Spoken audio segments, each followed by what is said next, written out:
India West Bengal 2024 August মাসে হুইস্কির দাম বেড়েছে। অ্যান্টিকুইটি ব্লু হুইস্কি 750 ml এর দাম আগে ছিল 1130 টাকা, এখন দাম বেড়ে হয়েছে 750 ml এর দাম 1170 টাকা। অ্যালকোহল আছে 42.8%। ইন্ডিয়া ওয়েস্ট বেঙ্গল 2024-এর প্রাইস এই দেখুন, লেখাগুলো ছোটো ছোটো রয়েছে, বোঝা যাচ্ছে না। ডিসক্রিপশন বক্সে সব ভালো করে লেখা রয়েছে, দেখে নেবেন। এই দেখুন অ্যান্টিকুইটি ব্লু হুইস্কি। চ্যানেলটাকে লাইক করবেন, শেয়ার করবেন, সাবস্ক্রাইব করবেন।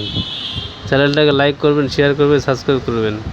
এই চ্যানেলে সব ধরনের হুইস্কি, বিয়ার সব সিঙ্গেল ভিডিও পাবেন। আপনাদের সুবিধার জন্য সিঙ্গেল ভিডিও বানানো হয়েছে। চ্যানেলটা লাইক করবেন, শেয়ার করবেন, সাবস্ক্রাইব করবেন।